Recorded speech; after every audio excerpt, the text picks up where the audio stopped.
Question number 3 of NCERT exercise 5.1। देखिए बच्चों, for the following APs. अब देखिए यहाँ पर गिवन है कि ये अरिथमेटिक प्रोग्रेशन है, तो हमको कुछ भी सोचने समझने की जरूरत नहीं है, क्योंकि ये प्रोग्रेशन तो है ही है, अरिथमेटिक प्रोग्रेशन तो है ही है ये। अब यहाँ पर क्या बोला, राइट द फर्स्ट टर्म। तो आपको क्या लिखना है, एक तो फर्स्ट टर्म लिखनी है, इसकी क्या होगी। उसके बाद दूसरी चीज आपको बतानी है कि इसका कॉमन डिफरेंस क्या होगा। दो चीजें आपको बतानी है। तो ये जो फर्स्ट नंबर पे जो आता है दैट इज फर्स्ट टर्म, ये हम पढ़ चुके हैं। तो a1 इज इक्वल टू यहाँ पर हो जाएगा 3, और d निकालना है मुझे। तो d इज इक्वल टू हो जाएगा a2 माइनस a1। क्यों? क्योंकि मैंने इसको ले लिया है a1, इसको ले लिया है a2, इसको ले लिया है a3 और इसको ले लिया है a4।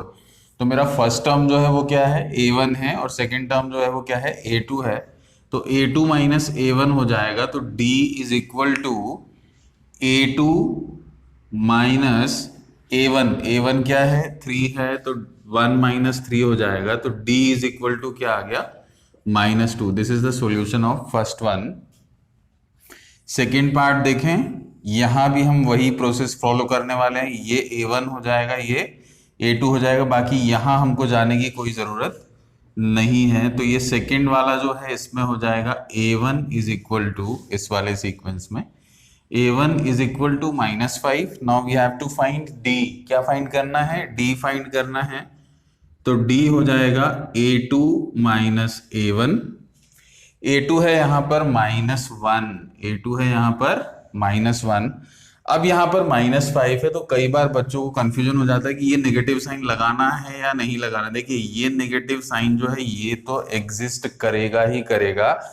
अगर उसके अलावा नंबर के पीछे भी साइन है तो आपको वो भी लगाना है। तो -5, तो -1 माइनस माइनस प्लस +5, तो दिस विल प्रोड्यूस 4। तो इसका जो d होगा that is equal to 4। d is equal to 4। This is the common difference for the second one. Third वाला देखें, थर्ड वाला है फ्रैक्शन में। तो यहां भी a1 is equal to 1/3, a2 is equal to 5/3। तो a1 इज इक्वल टू तो हो गया 1/3। अब मुझे क्या निकालना है, मुझे निकालना है d। क्या निकालना है, d। तो d हो जाएगा a2 माइनस a1। तो d is equal to a2 is 5/3 and a1 is -1/3। अब देखिए इसको अगर हम ध्यान से देखें तो डिनोमिनेटर्स जो हैं वो सेम हैं, तो कोई टेंशन है ही नहीं। यहाँ पर 5 - 1 हो जाएगा।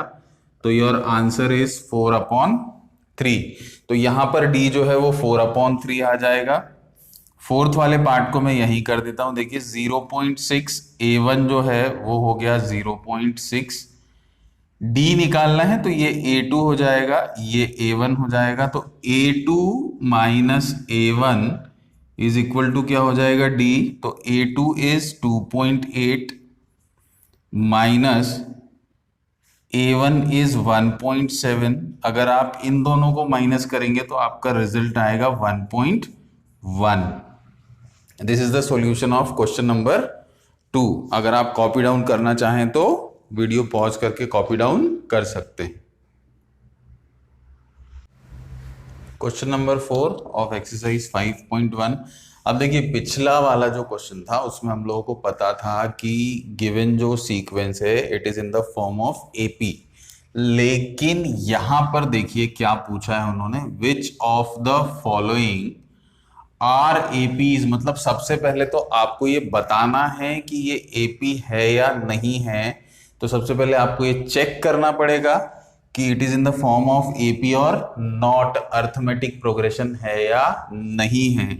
तो उसके लिए तो आप सबसे पहले ले लें a1, a2, a3 and a4। 4 terms आपको दिए हुए हैं। इसको फाइंड करने का तरीका होता है d से आप कंपेयर करते हैं a2 माइनस a1। अगर आप ले लें तो ये हो जाएगा 4 - 2 इज इक्वल टू 2। फिर A3 माइनस A2 भी इसके इक्वल आना चाहिए, तो D is equal to A3 minus A2 अगर मैं ले लूं तो A3 है मेरा 8 और A2 है मेरा 4, तो रिजल्ट इज 4। तो यहां पर क्या हुआ, A2 minus A1 is not equal to A3 minus A2, so it is not in the form of, it is not in the form of AP, या it is not an AP, it is not an AP। ये हो गया हमारा first वाला, ये तो AP है ही नहीं तो इसमें आगे जाने की कोई जरूरत है नहीं।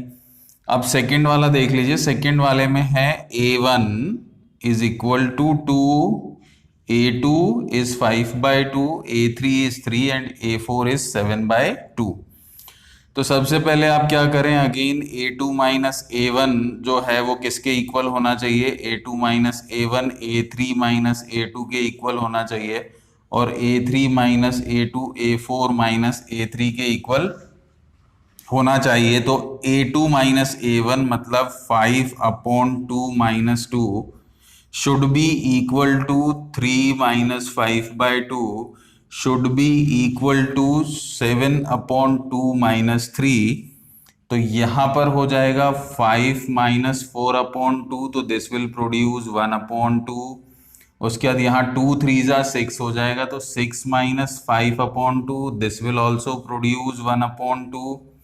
ठीक है, तो यहां पर देखिए इक्वल होता जा रहा है, 7 माइनस 6/2 दिस ऑल्सो प्रोड्यूसेस 1/2। देखिए तीनों 1/2 है, that means it is an AP, it is an AP। अब हम क्वेश्चन को आगे पढ़ लेते हैं। If they form an AP find the common difference, तो कॉमन डिफरेंस हम निकाल चुके हैं कि 1/2 है।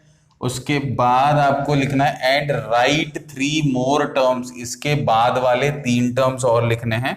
तो आपके पास यहाँ है 4, तो यहां पर आप ले लें A5 is equal to A1 plus 4D होगा, जनरल टर्म के हिसाब से A1 प्लस 4D होगा। तो A1 जो है मेरा वो था 2, A1 2 था, प्लस 4 मल्टीप्लाइड बाय 1/2, तो ये हो जाएगा 2, तो this becomes 2 plus 2 that is equal to 4। उसके बाद आप A6 निकाल दें। A6 निकालने के लिए आपको लेना पड़ेगा A1 प्लस 5D, तो A1 is 2 plus 5 multiplied by 1/2, तो ये हो जाएगा 2 plus 5/2, 2 2 is 4, 4 plus 5/2 that means it will produce 9/2। इस तरीके से A6 आ जाएगा। ऐसे ही आप A7 निकाल सकते हैं। A7 होगा आपका A1 plus 6D, A1 plus 6D होगा, तो ये हो जाएगा 2 प्लस 3, तो दिस विल बिकम 5। ऐसे A7 आपका आ जाएगा। अब हम इसको चेक कर लेते हैं। देखिए थर्ड पार्ट है, थर्ड पार्ट में दिया हुआ है -1.2 -3.2। अगेन आपके पास कंडीशन वही आएगी, ये A1, this is second term A2, third term is A3 and fourth term is A4। तो अब यहां पर हम क्या करें, A2 माइनस A1 जो है वो किसके इक्वल होना चाहिए, A3 माइनस A2 के इक्वल होना चाहिए, और A3 minus A2 A4 minus A3 के इक्वल होना चाहिए। अब A2 ले लेते हैं हम सबसे पहले। A2 है -3.2, माइनस का साइन ये वाला यहां लग ही जाएगा। यहां पर A1 है -1.2, तो ये मेरा आ जाएगा -1.2, माइनस माइनस इज प्लस, तो दिस बिकम्स -3.2 प्लस 1.2, तो दिस विल प्रोड्यूस 2। इसने तो भाई -2 हमको दे दिया है।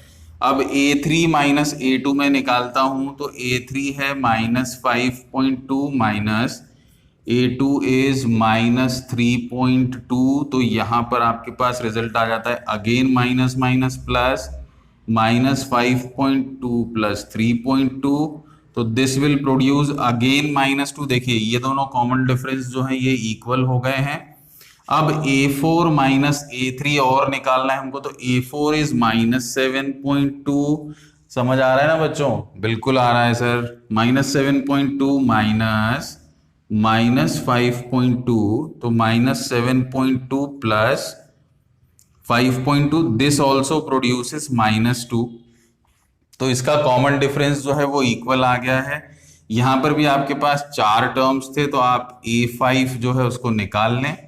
A5 is A1 plus 4D। A1 क्या था हमारा, -1.2 plus 4 multiplied by D, 4 multiplied by -2, तो -1.2 -8 विल प्रोड्यूस -9.2। इसके आगे आ जाएगा -11.2, इसके बाद आ जाएगा -13.2।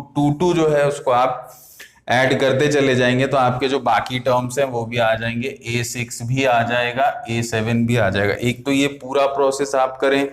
जैसे फ्रैक्शन में था तो कई बार बच्चों को डायरेक्ट निकालने में परेशानी होती है, इसलिए यहां हमने पूरा सॉल्व किया था। लेकिन यहां इजीली सॉल्व हो सकता था, डायरेक्ट 2 आपको ऐड करते चलना है। तो 7.2 में 2 ऐड किया तो 9.2 आया, 9.2 में 2 ऐड किया तो 11.2 आया, 11.2 में 2 ऐड किया तो -13.2 आया। इस तरीके से आप इन क्वेश्चंस को सॉल्व कर सकते हैं। Now will move towards fourth part, that is -10 -6 -2.2। -10 -6 -2.2। अच्छा बच्चों, अगर आपको कहीं नोट डाउन करना हो तो प्लीज वीडियो को पॉज करके आप नोट डाउन कर सकते हैं। फोर्थ पार्ट इज -10, -6,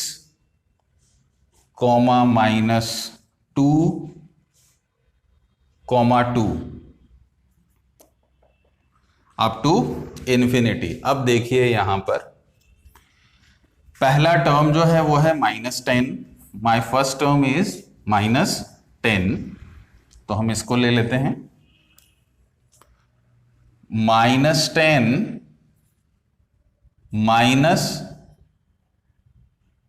-6, तो देखिए यहां पर A1 जो है मेरा वो हो गया -10, तो यहां पर लेना पड़ेगा मुझे A2 -A1, ये हो गया। फिर A3 -A2, फिर A4 -A3, फिर A5 -A4। ये सारे कॉमन डिफरेंसेस जो हैं ये इक्वल होने चाहिए।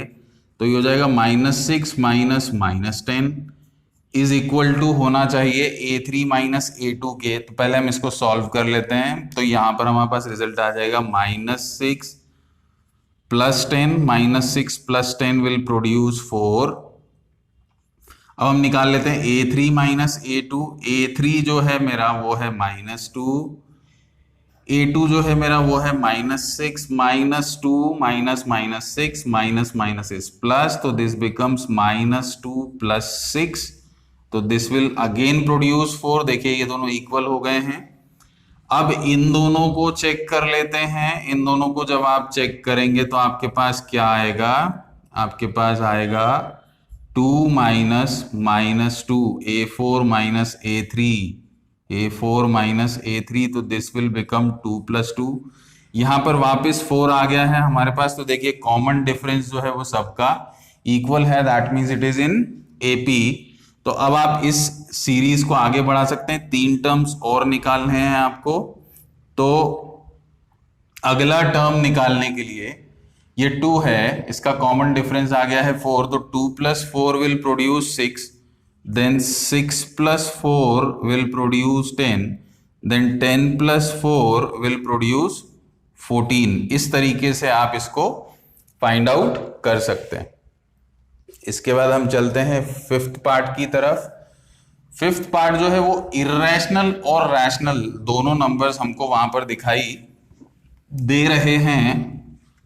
तो यहां पर भी कई बार कंफ्यूजन क्रिएट हो जाता है बच्चों को। आइए स्कोर देख लेते हैं। 3, 3 + √2, 3 + 2√2, 3 + 3√2।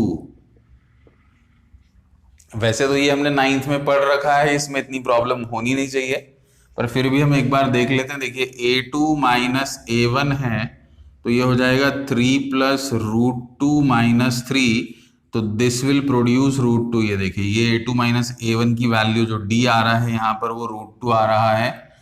फिर a3 माइनस a2 करेंगे आप, तो यहाँ आ गया आपके पास 3 प्लस 2√2 माइनस 3 प्लस √2, तो 3 plus 2√2 minus 3 plus minus plus is minus, तो दिस बिकम्स माइनस √2। देखिए ये 3 से ये 3 कैंसिल हो जाएगा, तो 2√2 माइनस √2 विल प्रोड्यूस √2। यहां पर क्या हो जाएगा, ये √2 दे देगा आपको।